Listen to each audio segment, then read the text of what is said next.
This episode is brought to you by Amazon Prime. There's nothing sweeter than baking cookies during the holidays. With Prime, I get all my ingredients delivered right to my door, fast and free, no last-minute store trips needed. And of course, I blast my favorite holiday playlist on Amazon Music. It's the ultimate soundtrack for creating unforgettable memories. From streaming to shopping, it's on Prime. Visit Amazon.com/Prime to get more out of whatever you're into. Craven the Hunter, who uses all the methods of the animals. This Thursday. Once you're on his list, there's only one way off. Are you like your father? He puts evil into the world. I get rid of people like him. Who's next?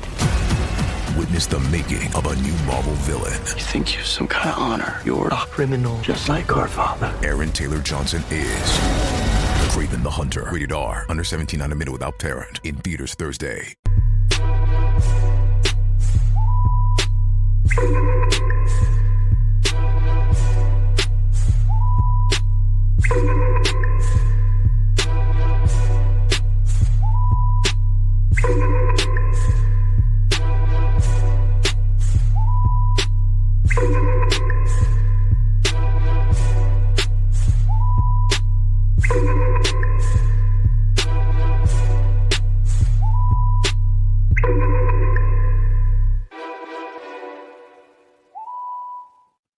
Welcome to Post Game Podcast. I'm your host, June. I got my boy B Foster with me.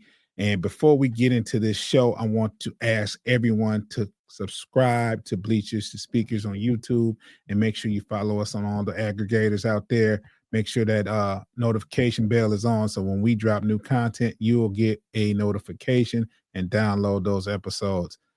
You haven't been fooled or bamboozled.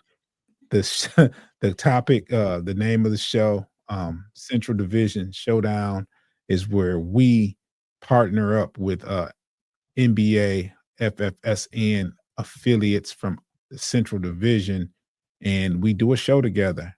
However, it's just the Pistons representatives that's here. Now, I don't know if they're going to pull up or not. We're still waiting to hear from everyone. However, we are here. Me and Foster is going to be here. And they're welcome to pull up whenever. They have the invitation. They know we do this at 8 o'clock on Mondays. We started the show a little bit after 10 after. So I think that's ample amount of time. And like I said, me and Foster's here. And we can talk basketball until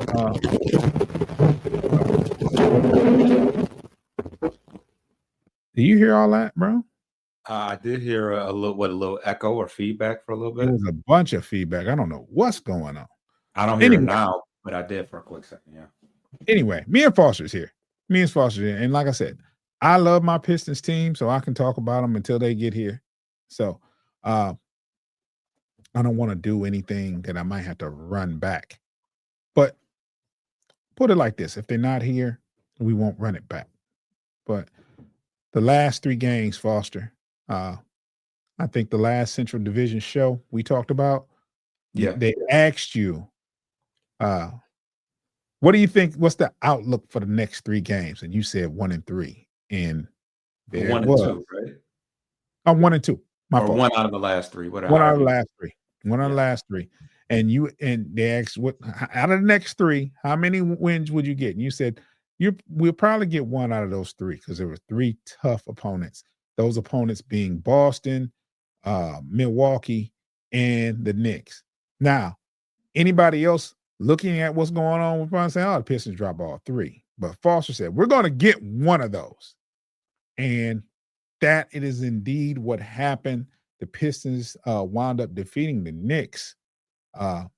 Was it last night? Yeah, Saturday night. That was Saturday night. Yes. The Pistons defeated the Knicks, and it's been so long since we defeated the Knicks. I wasn't able to watch the game, and but I'm checking the scores while I'm out, and I see Cade gets another triple-double. He had 29 points, and he wound up with a triple-double, and I'm like, man, this guy here Say what you want. I used to, and Foster can attest to this. I used to say, nobody's off limits as far as trades. Cade's off Yeah, limits. you Bro. did. You did used to say that. You used to say, I don't care who they I all. don't care. Break this thing up if it don't work. No, Cade is off limits. He is not. You can trade anybody else you want, but you're not trading Cade. Cade is the guy. He's the guy. I wonder if my boy left. Mr. My said he was on standby. And this is why I'm mad, man. Because that's my dog. He checks in all the time. And we started late. And I don't know if he's there or not. So if you're out there, man, appreciate you. Anyway, yeah, Cade is the guy. And you don't trade him. You build around this guy. This is our future. This guy is, and I used to fuss about the turnovers, but he's getting triple doubles now. I mean, I'm not going to fuss about turnovers as much no more. I'm still going to say something, but it's, when you getting a triple double, hey, do what you got to do, man.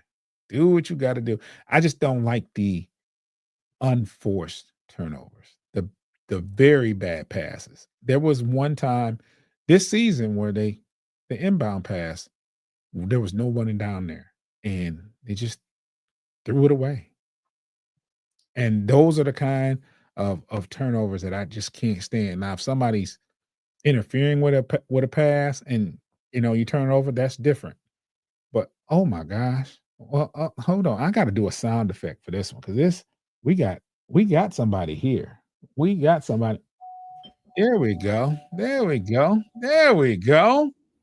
There it is. The man of many team hats. My boy Pay. Welcome to the show, Pay. I do not wear a lot of team hats. I only have 4 favorite teams there, June. That's a lot of hats. Well, I mean, one in each sport. It's one in each league. So it's not that many. I have a lot of team hats, man. I mean, it's not, I like a lot of teams out there. Well, I mean, different strokes for different folks. Not me, though. not me. I want everybody to give my boy Pay a warm welcome, man. I'm glad to see you, man. I'm going to read this comment real quick because this is my boy Troy. Troy said, "What's up, guys? I'm loving the Pistons this year, and that's all I want is an average team with the potential for more." Yeah, I mean, that's all we ask for. It's a rebuilding. It's a rebuilding year, so we not expecting to be up there with the I almost said Miami, but I want to say we're not up there with the Bostons. We're not up there with the Knicks, even though we did defeat them Saturday. We're just not there yet. We're not 40, 50 games, 40, 50 game winners as a roster, potentially, I don't think. I think we're very well within 30 games, and that's not saying much, to be honest. It's not saying much. But like I said, and I'm going to revert back, when you go 14-68, you hope you can get to 30 games the following season. That's just what it is. There's a lot of good teams in the Eastern Conference. Pay, how you doing there, brother? Yeah, we're okay over here, man. Excuse my tardiness. I was filming another episode for the Bears and then got a call while I was in the studio. I got a call off. Somebody was supposed to do this, so I had to jump into this a little bit late. So, it's three fingers to the shoulder, man. It's nothing new. Just call in Batman, call in Mariano Rivera. We can handle this. No big deal. Yes. As it relates to the Bulls, though, since we are talking Central Division basketball, after a lot of games last week, guys, we wrapping up for the quarterfinals for the Cup this week. So a lot of teams got a lot of time off this week to figure some things out. The Bulls last week went 2-2. Both of their losses were to Eastern Conference teams. They had one of their wins was to those Wimbies, the Fighting Wimbies out of Texas. If you remember last week's episode, my boys, Sports Life and Hip Hop, Rick in particular, He says the Bulls don't do good in that Texas Triangle. Well, I mean, the Bulls hurt them, and they had a dub to give out to the pop-less Spurs. The other win from last week, the Bulls defeated the Nets by nearly 30 points. Wow. Yeah, the Nets have been playing some decent ball too when they want to. Yeah, I think that was Monday when we were filming our last week's episode. Okay. The Bulls just jumped on them, pounced right on them out the gate. I think the Nets were down a lot of their usual rotation players. I know Cam Johnson didn't play and a bunch of other guys didn't play. So that explains that big win. The other ones, the 76ers lost. Yeah, if Joel Embiid plays, the Bulls are going to lose. Joel Embiid has owned the Bulls his entire career. I think he's only lost to the Bulls once or twice, something like that. It's definitely not 3 times or more. It's a running joke in a lot of my friend groups that go ahead and make that bet. If JoJo's playing the Bulls, go ahead and make that bet. It's an easy cash. That bad? He goes that crazy? He is instant money when he sees the Bulls. His eyes light up. Light up. Tap in on DraftKings or BetMGM or whomever you do business with, because it's time to get rich. He used to play very good versus his backup that's there, and then when he was on the Bulls. What's his name? He started off Drummond. When Drummond was at the Bulls and Embiid played against him, he had a field day against Drummond. Well, I think you all know why. I mean, the word starts with the first letter of the city of Detroit. Drummond lacks a whole lot of that, and I'm not talking about appendages either. He lacks a whole lot of defense. Yeah. Mr. My City says, like Randall is with the Pistons, it just rises to the occasion. Yeah, like Batman. Yeah. I mean, some people were. I think Halliburton was doing that for a minute with us. Like he'd see the Pistons on the schedule, and he circled that game, and he would have like a crazy game. Versus he's cooled off lately, but Halliburton, every time he played the Pistons last couple of years, he go crazy every single time. Yeah, that's crazy because Halliburton is it. You would expect Halliburton to struggle a little bit playing the Pistons. I get it. It's been a lot of injuries concerns, a lot of inconsistent lineups. Let's just call it like that with Detroit the last few seasons, right?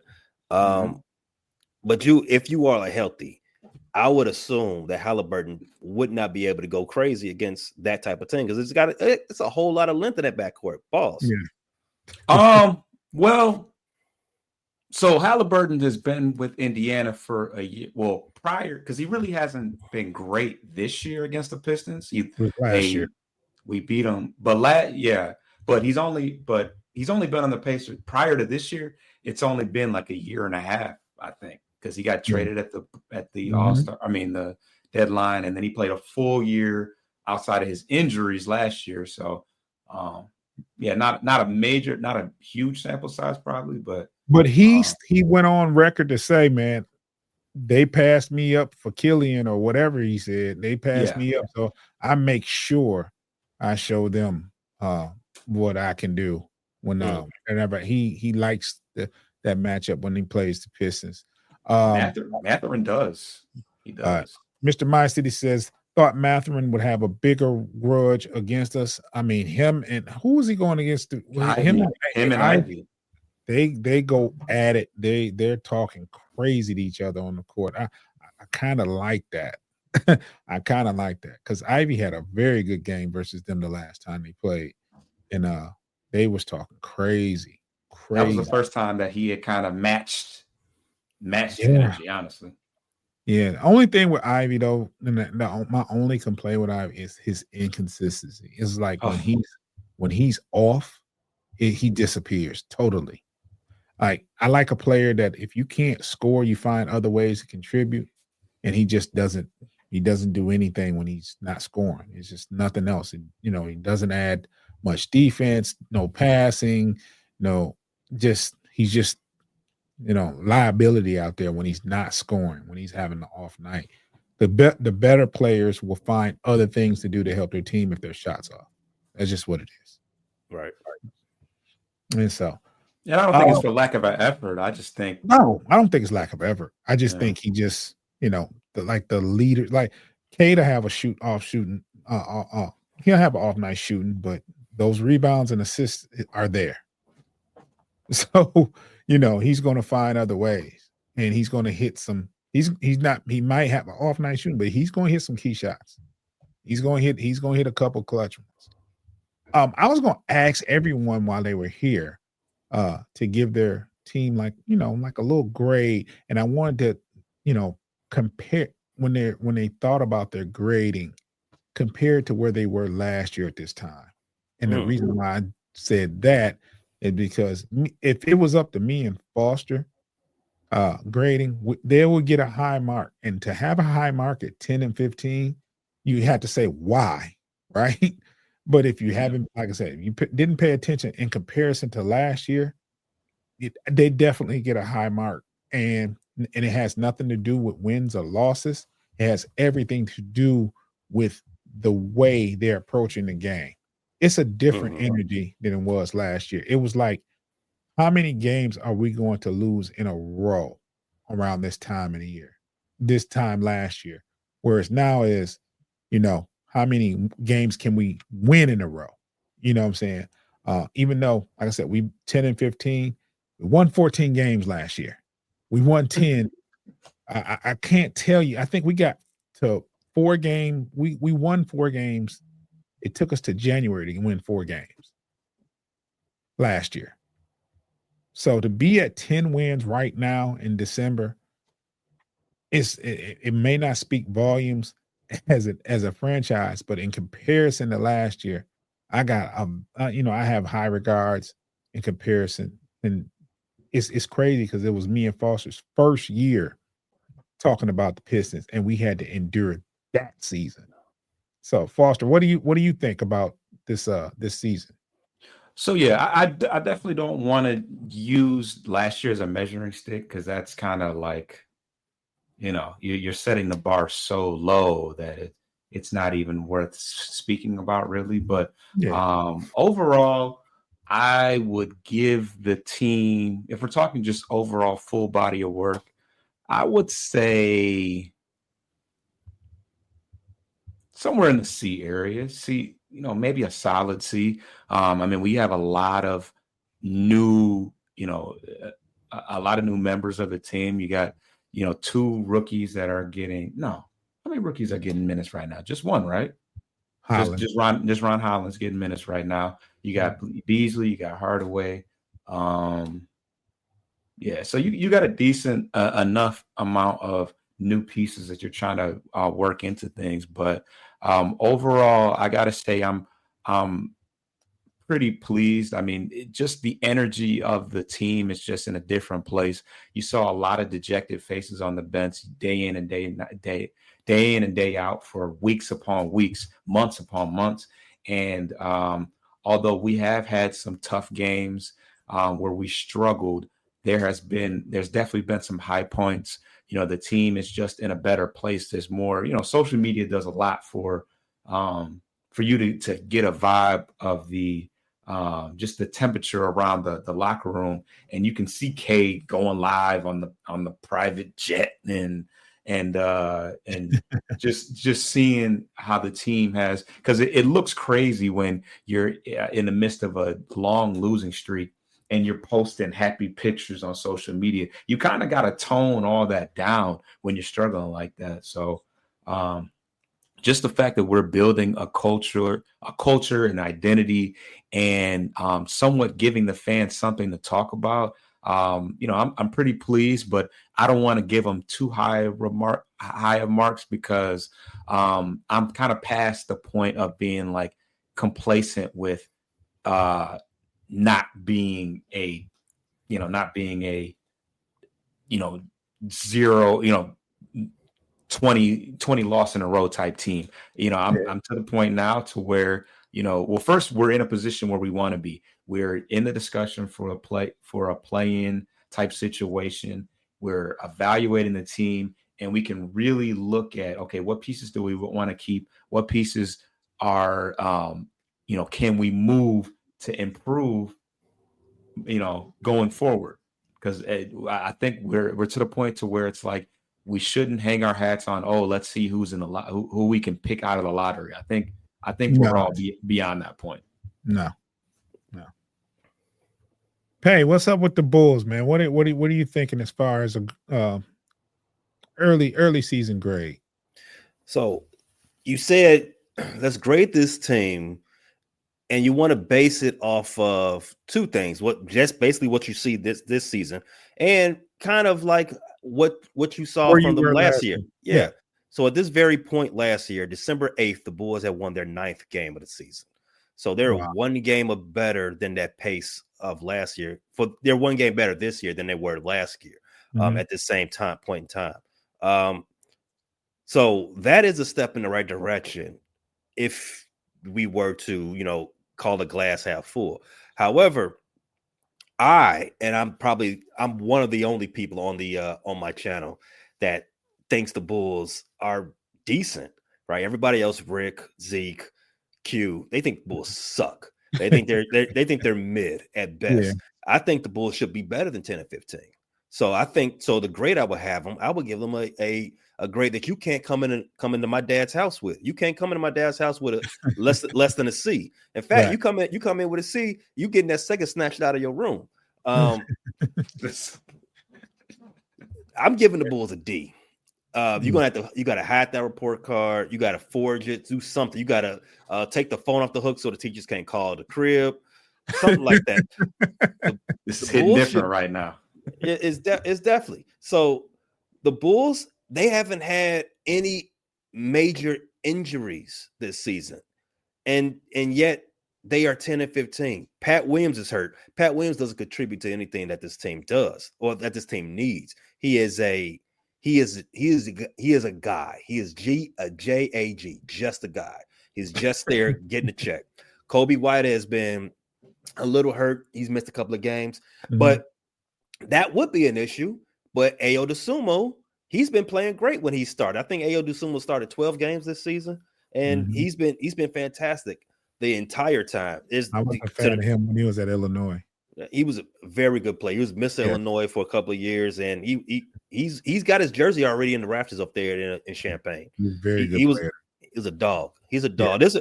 There's a discussion in amongst the Bulls fans of like, hey, Ayo should be a starter when everybody is healthy. Ayo should still be a starter. I don't care where you got to play him. Play him at the 4. It doesn't matter. He gets it done. 4. It wouldn't be the first time the Bulls have played under somebody smaller than 6'5" at the 4. And they went to the playoffs the last time they did it. Who was that? I'm blanking on his name right now, but it was a few years ago when the Bulls had when they went to the playoffs the first year with DeMar DeRozan. Their everyday 4 was a guy who was 6'4". I'm gonna look up his name, but more into the reason why I gave the Bulls a D grade. So the Bulls have the worst defense in the Eastern Conference outside of the Washington Wizards. We expect the Washington Wizards to be bad. They got 3 wins, right? They're led by Jordan Poole and Kyle Kuzma, probably the worst dynamic duo on a basketball court in NBA history. You expect them to have terrible defense. The Bulls are giving up 123 points a game, just like the Wizards are. The only reason why their point differential isn't as bad as the Wizards is because the Bulls lead the league in pace. They get up a lot of shots. They shoot a lot of threes, and they've been fortunate enough to hit a lot of these threes, and that's led them to 10 wins. So that's the only reason why I'm not giving them a failure, because having Zach LaVine having a damn near career season in his 10th year in the league, Vucci man in his 13th year in the league having his best season of his career. You got these 2 guys who are often hurt, but they're on the floor balling. You've got Ayo Dosunmu killing, having a career season up to this point. When Kobe's been there, he's been cold. There's no reason why they should be 5 games under 500, but the only reason that they can't defend anybody. They can't defend a lick. If there was a slow drip in the UC and it was hitting the floor every time, The Bulls couldn't figure out how to mop it up. They just can't stop anything right now. And that's why. That's the only reason why. They had to shoot themselves into every game. And that's not a recipe for success. At some point, it's going to come back to them to bite them. In fact, I know it's going to come back to bite them because the Philadelphia 76ers, who they just lost to on, I think it was Sunday, they're going to eventually flip spots with them. The Bulls are 10th in the standings. So they're a short hair away from being outside of postseason talk. The 76ers are only 3 games off their pace. At some point, they're going to get that spot, and the Bulls are going to be sitting with those same Wizards that I spoke about. So, what are you going to do with Zach LaVine? Well, the only thing they can do is they can't bring him back. They can't figure out a blockbuster trade to ship him off. So you're gonna have to just take pennies on the dollar. And the latest news that's come out of the Bulls on that is that the trade market still, and I just said something like a career season is still very cold for him. I don't know what it is. I don't know why no one in the league wants him for anything. It can't be an off the court issue. It can't be a locker room issue because Zach's a great locker room guy. He's not a rebel rouser or anything like that. And he's got the strongest representation in the league. He's backed by Clutch Sports. No one's bigger gangster than my man running Clutch. So I don't know what the issue is. Maybe it's the front office. They don't know how to sell. They don't know how to sell their assets. I would think that's the problem. Yeah. Let's take a quick break, and when we get back, we'll talk some more Central Division. If you're watching, we'll be back in like 6 seconds. If you're listening, you're going to hear, some beautiful ads.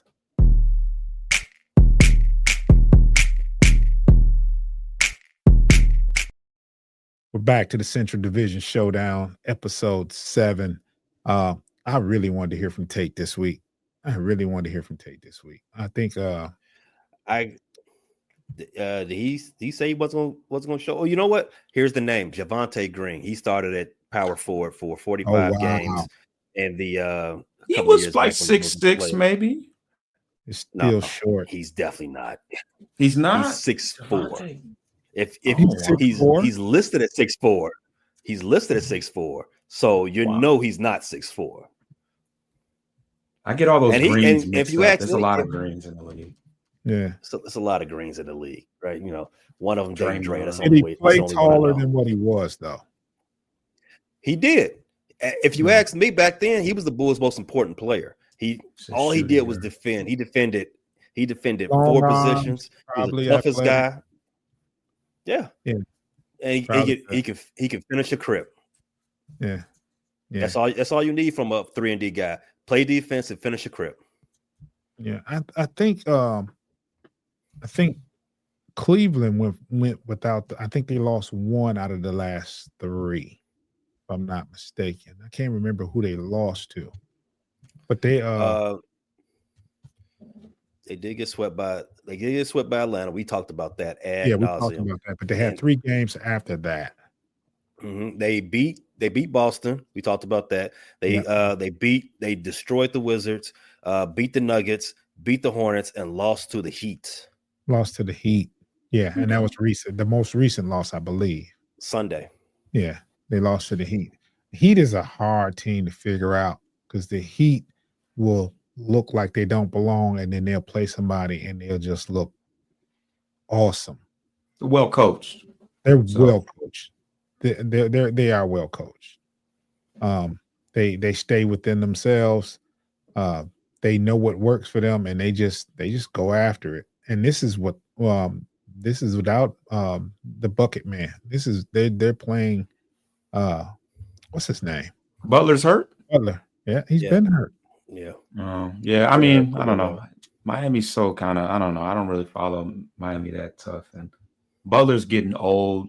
He's at the point where he either needs some help or because I see hero in trade in those. When you look at those blockbuster trades, he's always the focal point because he's like, why though? He be going off though. Because he's a 20 point a game guy, but like he ain't the defender that Miami wants. Exactly, because that's their style. And he's not a number one option type guy. But he's getting paid like a 1 or 2. Well, who would be the number one option on the Heat if Jimmy Butler's not playing? It's got to be. It's him. Yeah, it's him.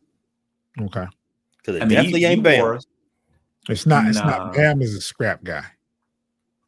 But I think he's being celebrated. At one point was like a potential all-star because I don't think he's ever been to an all-star.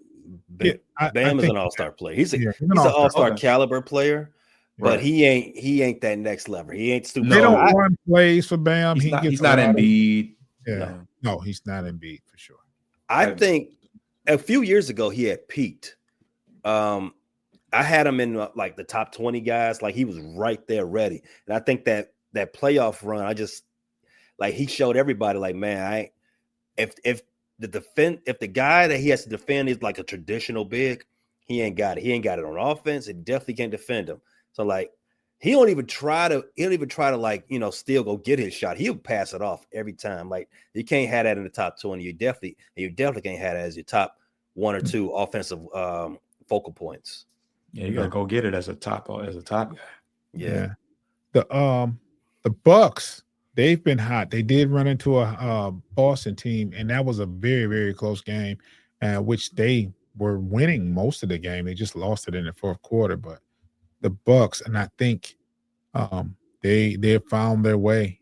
They're basically they're one of the hottest teams in the league right now. I think they just had that one blemish out of the last 8 or 9 games. But 8-2 in the last 10. Yeah. So they've been playing a lot better as of late. And Middleton's back. Yeah, he came back. I think this last game yesterday, right? Boston. I think it was his. Oh, he played against Boston. He played against Boston. Okay. I thought he had only just come back recently against this against not New Jersey, Brooklyn. But yeah, Middleton's back. I don't expect a lot out of Middleton. I don't expect much from him. I think he's washed. He played 11. Well, no, he got 11 points in that return. He had played 23 minutes. Ooh, wow, that's a lot. Yeah. I mean, the Bucks, as far as their on paper, the construction of the team. You got 2 star players, and then you got a lot of guys around them that shoot the ball. So the game we just played against the Pistons just played against the Bucks, which was a inner cup or whatever the tournament cup game. They could not miss. I mean, what's the guy's name? Jeff Green, not Jeff Green, but it's the white dude shooter, last name Green. He was shooting a lot. Yeah. Who else? Prince. I mean, they're a top 5 team as far as 3-point made and 3-point percentage. So I mean, and the big Lopez hits them from outside at a great clip. Oh yeah, Lopez. Sure. The last couple of years, he's really, emerged as a talk about a rebrand. Because Brook Lopez in his prime, at his peak, was not this Brook Lopez, and he wasn't the defender he is. He's one of the best shot, if he's not the best shot blocker in the league. Yes. He wasn't a defender like this when he was back in Brooklyn, back in the 10 years ago. He wasn't this type of shooter. He never came out the paint. That's why he had no issues with him. But now you got to check him. You got to go get him. AJ Green. That's it. Yeah, I knew it was a Green that had a common name. The football player obviously name is AJ Thanks, Green. Mr. My City. But yeah, I mean, his brother Robin never developed that in this game, and that's why he's, I think, out of the league. But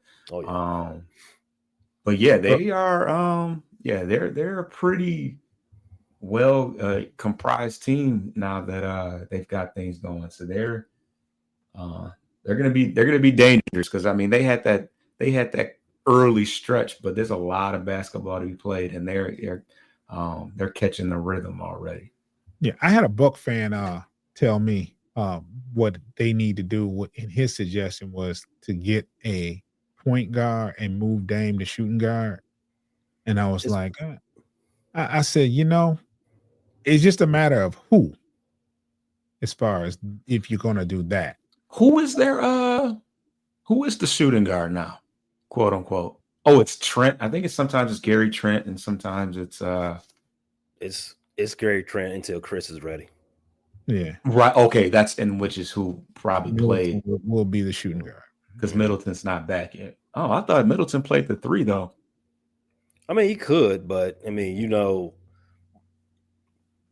how the league is now. You could play multiple positions, but yeah, he's got the size to play the 3, but he's typically in the backcourt.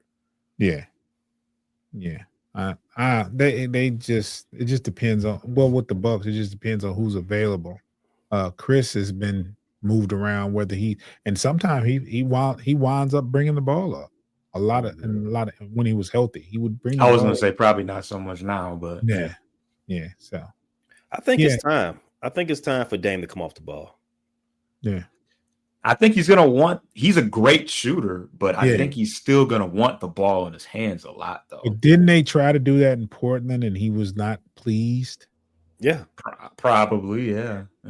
They wanted to do that in Portland, I believe, and he was just not having it. He wasn't feeling bouncy. Thing is now, he not in Portland no more. It ain't his city. This is Greek city. And Greeks already put everybody on notice, like, hey, we don't win. I'm looking for a trade.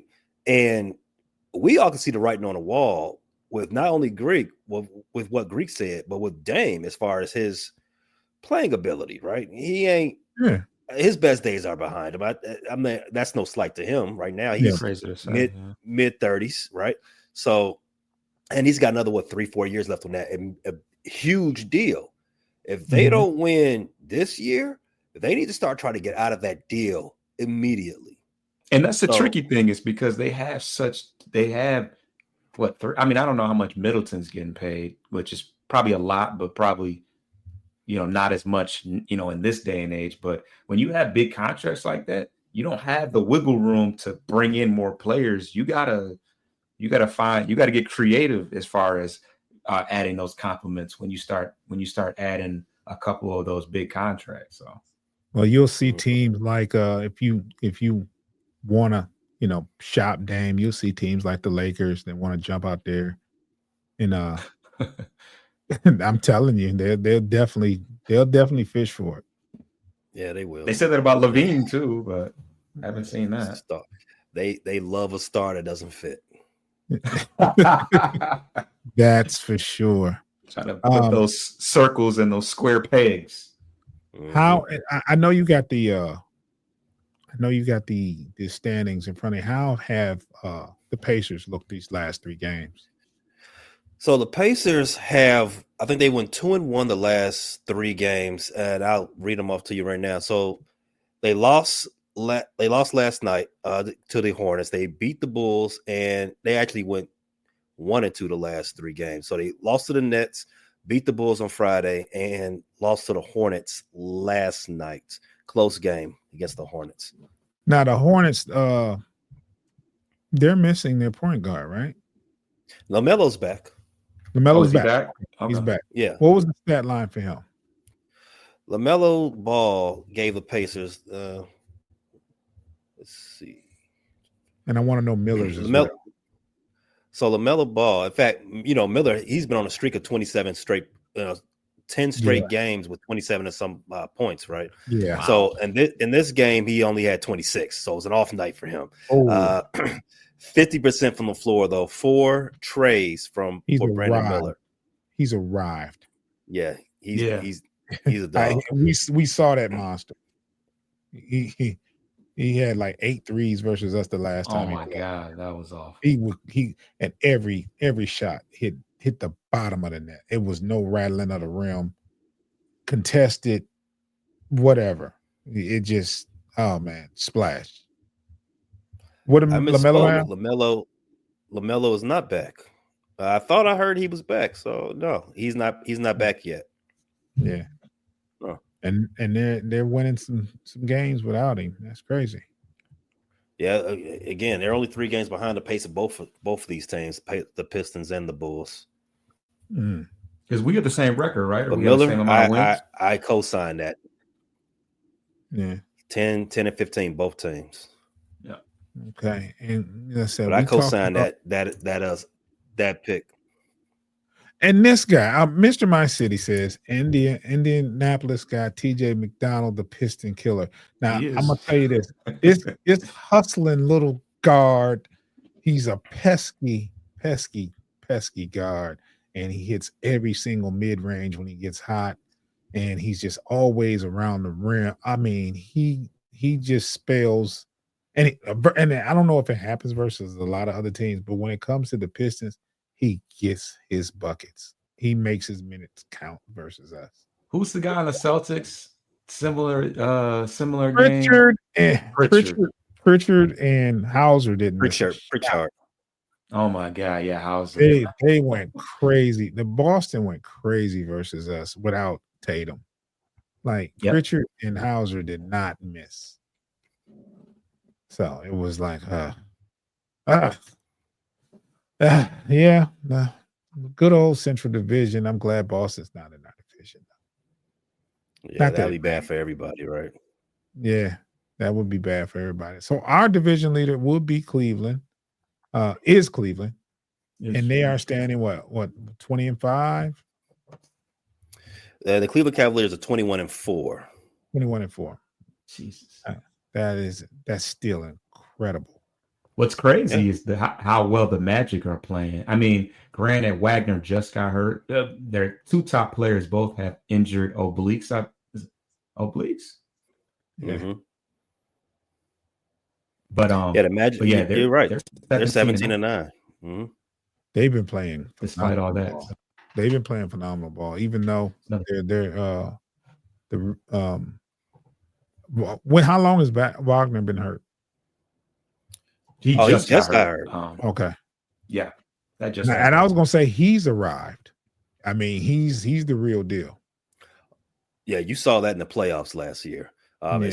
In particular, I think is the games 2, 3, and 4 when he went right at Cleveland. They didn't want no smoke with him. Not at all. Yeah. Do you see any signs of Cleveland slowing down? They got to. I don't think so. This is my take, and I know history won't agree, as we said ad nauseum in previous episodes. Every team that started 15-0 ended their season in the NBA Finals. And the other two of the three other teams, they end up winning a championship, right? So history has the Cleveland Cavaliers going to the finals. Do I think this is a finals team? Absolutely not. I don't think they're better than the Celtics. You put them in a 7-game series, I think they get smoked. I think they lose in 5, to be honest. In fact, if you remember, like I just said, that series last year against the upstart Magic, Cleveland had all the experience, and Magic still took them to 7 games. And Magic had a shot to win that series in the 7th game. There's some concerns I have about Cleveland. I mean, yes, they are a good team. They as a roster, they're built correctly. They have the defenders, they have the shooters, and they have that one alpha guy that can go get his shot whenever he needed to. Yes. But for me, a finals team, you got to have a superstar, a legit superstar, somebody that's bona fide top 10 guy for me to even believe it. Like for me to even entertain that you are a championship contender. I don't have that much. I don't put Mitchell in that conversation just yet. Okay. Now things could change as the season goes on, and he starts, doing some more dog work. But we shall see. I mean, present new information, you can always have a new opinion, right? But up to this point, everything I've seen out of Mitchell, great. Regular season guy, not an MVP though, right? You wouldn't put him in those conversations, right? He'll get you to the playoffs. He took Utah to the playoffs a lot. Won 1 playoff series. He got to Cleveland. He's won 2 playoff series just with Cleveland. In fact, no, he's won 1 playoff series with Cleveland, right? So before I advance them into the finals discussion with like the top dogs, the guys that I know are cold, the guys that I know I've seen them do it before, I need more information. So you would say right now you favor Boston over them for the Eastern Conference representative? Oh yeah, Easily. Yeah. Easily. I think Tatum's a top 10 player, wherever that lies into there, right? Maybe even top 5. But Tatum ain't even the alpha on that squad because Jaylen Brown, he's the guy that you really need when it's time to get stuff done. Yeah. Unknowingly, welcome to the show. He says even Mobley dropping 40 plus his last game, and Garland can play good in playoffs. They go far. Oh yeah, Garland's probably my favorite player on that squad. But Mobley, what's the knock on Mobley? He gets hurt, so he gets it's a little fragile, right?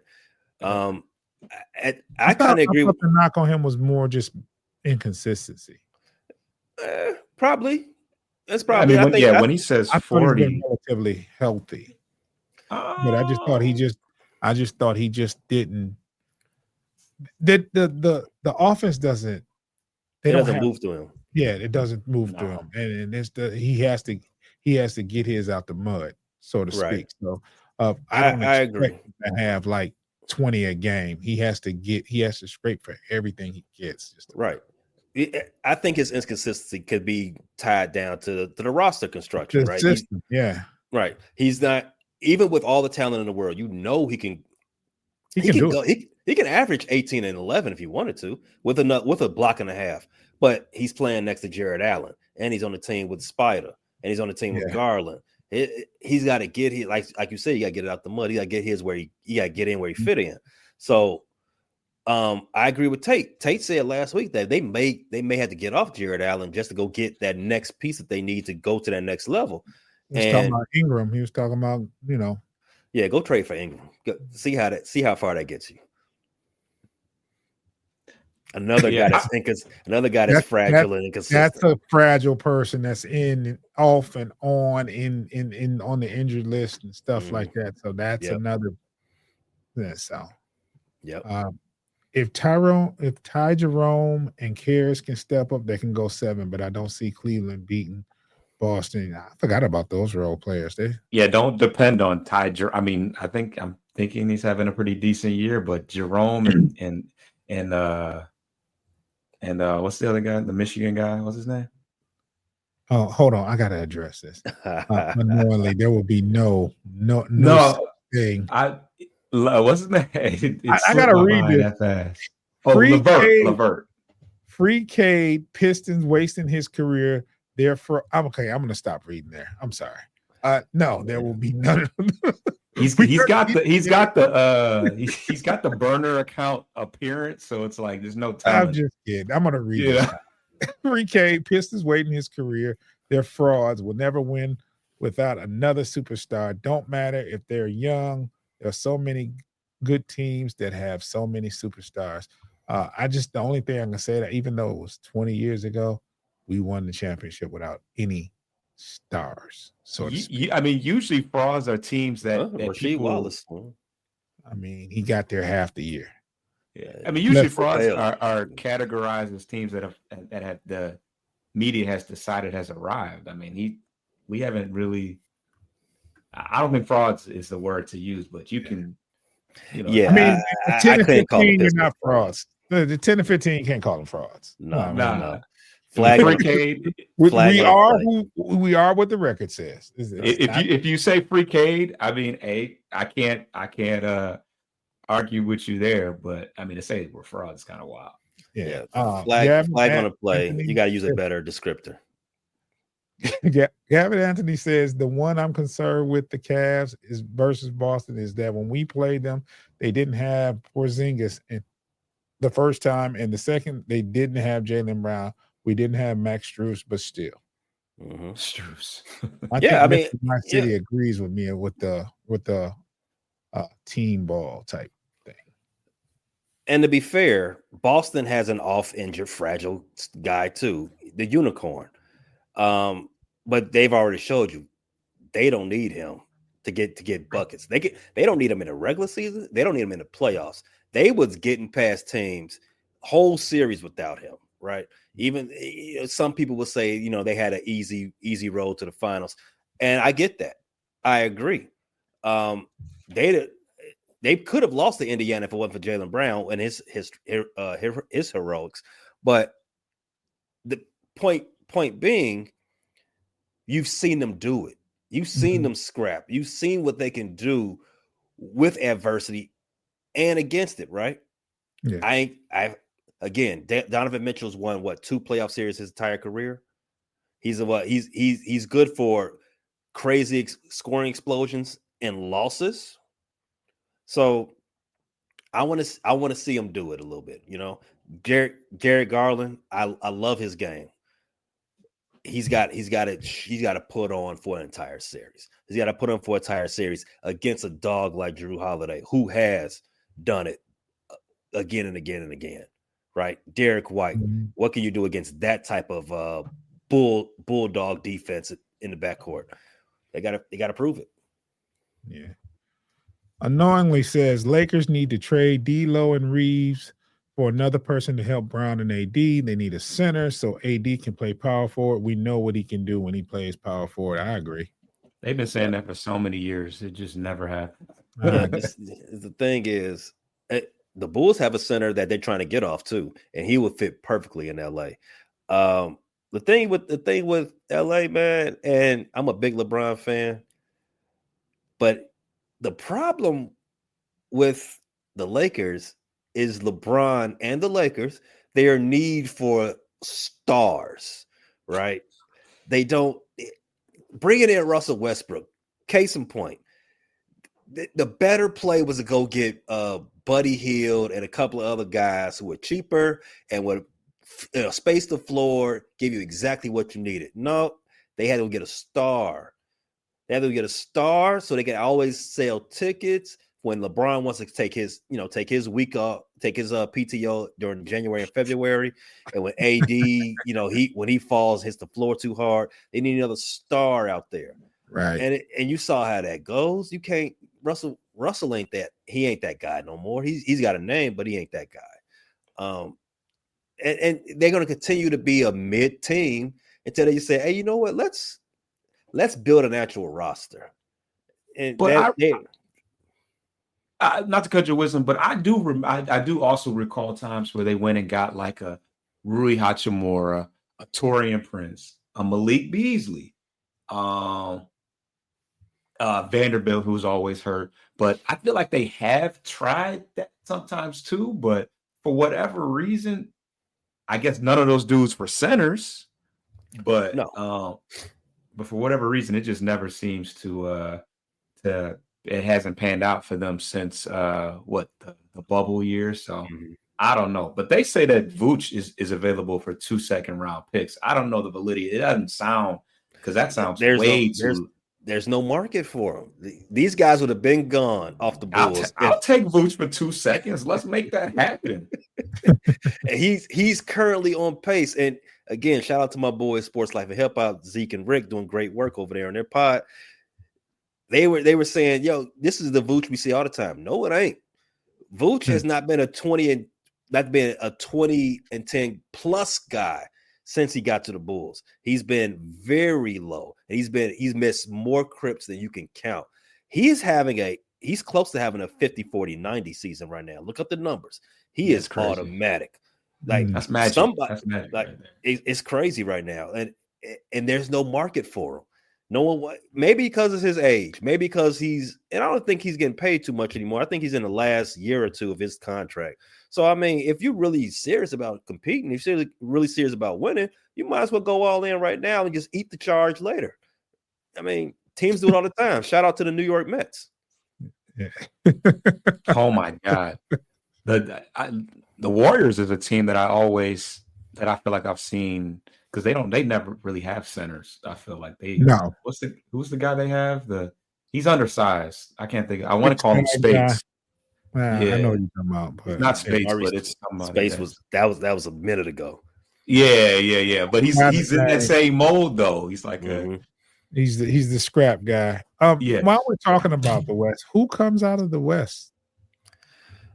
I think the In the West is smoke wide race. open this year. The team I wanted to come out of the West last year, Oklahoma, they I think this will be their shot. I don't think the team that beat them last year with Minnesota Timberwolves, I think they're a little disarray because they got Julius Randle. He's a little bit of a Trojan horse, if you know what I mean. So they're gonna have to figure that part out. The Denver Nuggets, they have their own Trojan horse. Shout out to Russell Westbrook. So their path Rockets are good. It's weird. The Rockets are good, but they're a little early, you know. So you know how the NBA is. You got to hit your head a couple of times before you can actually, proceed. So it's not yet for them, even though they've got one of the best coaches in the league. So I do feel like the Houston can be dangerous this season, but they also got a Trojan horse as well, on their sidelines. Shout out to Drea. Wow. Oh, So, the young guy. Wow. Wow. So I mean, this is the easiest path Oklahoma's going to have. I don't think Chet's back yet. I don't even know if Chet's going to play again this year. Chet hasn't been back, but they still been playing pretty good. Well, they went and got the guy from New York. What's his name? Hartenstein. I mean, essentially, he was a starter last year, so that kind of worked out for them. Yeah. What do you think about the Timberwolves? Oh, Timberwolves. Anthony Edwards is a top 5 player. He's there. Yeah. He's there. He's a guy. Maybe top 5 is a little bit too much sauce. Maybe that's that was a little bit, but I was going to double down. But maybe that's a little too far. Maybe that's too much dip on the chip. But he's a good player. He's a very good player. I don't think anybody's taking him out of the top 10, and that's probably because A, how he plays and how he looks, and B, he performs, right? Because I mean, it's not too wild to say he's a top 10 player. But going back to that Trojan horse, Julius Randle, he is going to stop any type of advance that you think you're going to get. He is a black hole, and on offense, he's not really a great defensive player, in his own mind. But he's like I said, Vooch is he's flirting with a 50-40-90 season. Randall flirts with 30-30-30 seasons. So I mean, wow. That's bold. I think he was an all-star last year. When he was the leader of the Knicks, he was an all NBA player. But I'm talking about even with Brunson, up until the only reason why the Knicks didn't go to the finals, if the Knicks would have went to the finals, if they were healthy. Yeah, but Randall missed the last 20 games of the year with that shoulder injury. I think he missed more than that. I think he missed close to 40 games. Yeah. And they still made it to the finals. And he was having an all-star year. I think he got hurt either right before the all-star game or right after. It was one of the two. I think you saw how they took off as soon as he got out the roster. The OG Anunoby trade was a big part of it, though. Yeah, you are very much correct. Well, as soon as they got OG to help Jalen carry some of that burden, they took off. But OG was hurt too. OG missed a lot of games. When they got to the playoff, you know how Tom Thibodeau teams are. Hey, he runs them into the dirt with all those minutes. Playing 7 people most of the year, and but to just touch on the Timberwolves, I mean, I think those are. I don't think Randall's the guy you want to trade for right before the season starts, because I feel like you need time to gel with that personality, because he's a great player in my eyes, but I think he's acquired taste as far as just his. I don't know. I don't like his body language. You can always tell because the Knicks turned on him over the thumbs down thing that because I can't remember what the crowd was giving him a hard time about, but he completely turned off the Knicks fan base after he made that negative gesture to the crowd. Just one thing, and they were like, "All right, get him out of here." Yeah. It was probably that shooting percentage. To circle back to that contract talk, Chris Middleton, he has 2 years left. Well, He has one more year after this year left on his deal with the Bucks. He's getting paid 31 this year, 34 next year. Wow. Yeah. Bucci Mane with the Bulls, Nikola Vucevic, he has 2 more years left as well on his contract. He's getting paid 20 this year and 21 next year. He is That's a not bad. Bargain. You are never going to get that type of bargain. If you're trying to win, go get this guy. They only want day 2 players. I don't know how that's possible. I mean, I guess they're trying to dump and Levine. It's probably the Levine effect. It wouldn't be such a big deal if Levine wasn't making 50, but Lakers need Trae Young. I mean, that'd be fun, I guess. Oh, I'll read it, I guess. So unknowingly says Lakers need Trae Young and they Theory in the West, and I got them coming out. Who's stopping that? The pick and roll, the lobs to AD and Bron can rest into the playoffs if you want. AD and Young will go crazy. How tall are all the point guards in the West? Well, we know Trae Young's about 5'11", but you get SGA. He's 6'6". 6'6". Van Vliet short.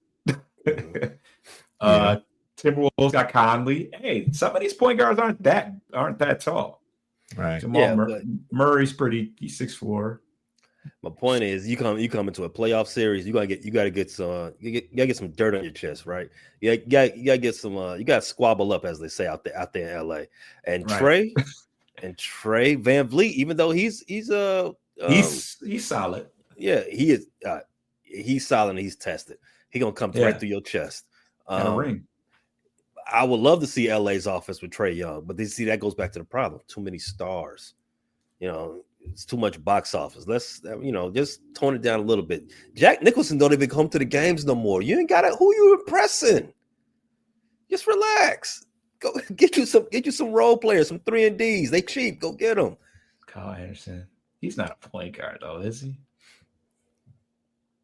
Don't he play for the Warriors? Yes, he plays for Warriors now. Yeah. Yeah. I mean, Steph is the point guard there. Mm-hmm. Yeah. I mean, he probably push it off the bench. He probably push it. Yeah.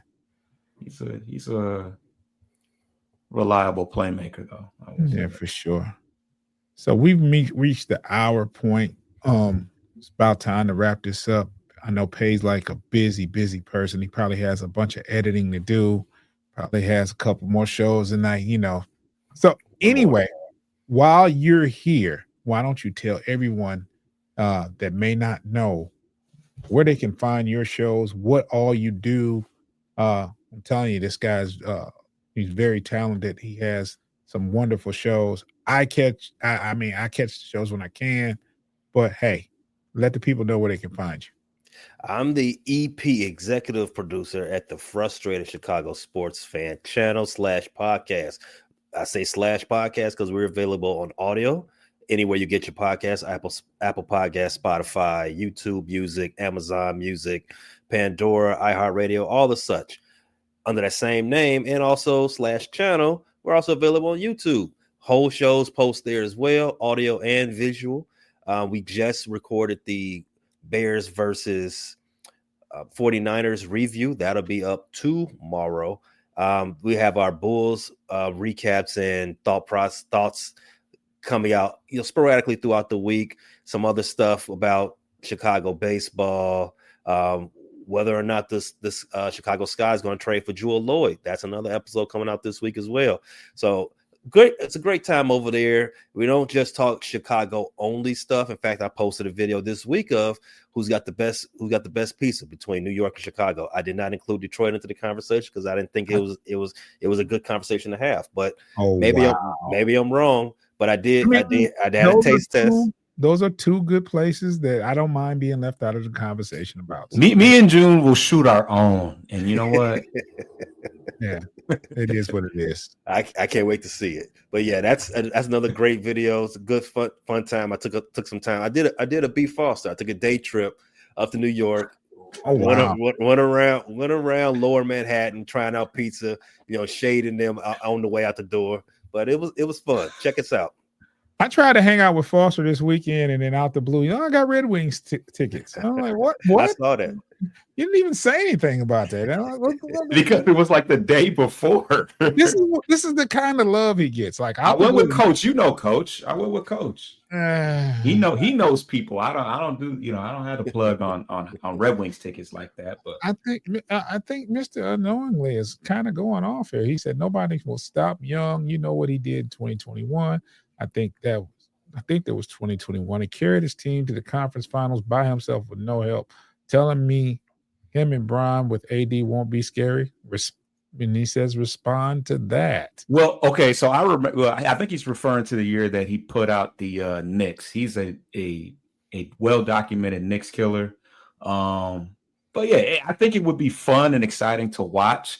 But as far as the fit and all, and how he gels in with everybody else, I don't know. Eventually, you got to play some defense, and Trae Young is a cone. Here's my thing about that. I enjoy that run from Trae Young and the Hawks a lot, and I'm soft on the 76ers. I'm a big fan of Joel Embiid and some of the other players that they have on that roster, and I didn't have any issue with them. In fact, I used to be a big Ben Simmons apologist, and I had no issues with the Hawks coming right through there and taking their heart out their chest. But when did that happen? That happened the year after the bubble, right? I think you can question everything that happened that season because none of it's been repeated. The Bucks winning the championship, some of the teams that made the playoffs that year went on playoff runs, a la the Hawks. None of that's been repeated since. I think a lot of teams caught the teams from the bubble lacking because they had such a short break coming from the bubble, going right into a new season. And if you saw the Lakers, the Clippers, who else? The Miami Heat, not the Boston Celtics, but those teams that stayed in the bubble longest, they struggled the next season, and then other teams were able to capitalize on that, Bucks, Hawks, and so on and so forth. And so I'm in the camp of saying that was an outlier, right? Those receipts, the things you did that season, it wasn't. You ain't repeated it, right? So until you do it again, I'm just saying I'm really just calling it a fluke. I'm a big Trae Young fan, so I think wherever he goes, he'll bring something to the table. I don't want to see him go to the Lakers because I think they'll be very, very good there. I think they'll be the team they need to beat. They expect to be out there in the West. I think the West is right now. The West is up for grabs. Oh yeah, I don't know if they'll be good, but I know what they will be. They'll be Showtime. Yeah. Foster, where can they find you? They can find me on Bleachers to Speakers. The Tigers just had a signing, so that should be the winter meetings is over with or going on right now. So it's starting to heat up as far as Major League Baseball is concerned, the free agents. So me and Coach will have a show this week as far as the baseball side of things. But of course, we got we are not quite wrapping up the NFL season, but of course the Lions are going strong right now. Obviously, you're watching the Pistons show. So yeah, check us out. And we're going to add another show during the week where we talk about the NFL as a whole, not just going to cover our Lions. We're going to talk about the competition. Just a little quick, look around the league standings, what happened during the week, this, that, and other, anything big news. So we're going to add another show. And then, like I said, Foster said we have Pistons. We're going to talk more Pistons and be on the lookout for more featured player profile. Foster does a great job with those, especially when there's someone new arrives on the scene. Foster is the first to talk about them and say what they bring to the Pistons or Lions team. So thank you guys for tuning in. Mr. My City and Unknowingly have entertained me today as much as I've entertained you guys. You guys are great. I appreciate They are you going guys. at it. What is going on? I love these guys are interacting. He I said love it's not in me, it's on me. What are these? I don't know. I just let them go at it, man. But I appreciate them for being here. Mr. My City is my guy. He supports us every week. I've never seen unknowingly, but I appreciate his presence. And I want to say everybody to subscribe to Bleachers and Speakers on YouTube. We finally made 200 subs. We're trying to get to 3.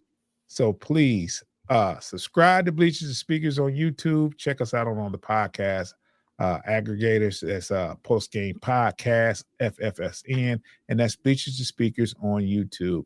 Hey, I appreciate you for showing up. I appreciate you being here. And we will see you tomorrow when we do the NFC North Division show. You can find us, and we're hosting, so you'll find us right here tomorrow, 5:00 Eastern, and we'll be back at it talking Detroit Lions, Chicago Bears, sadly, the Green Bay Packers, and Minnesota Vikings. So have a great night.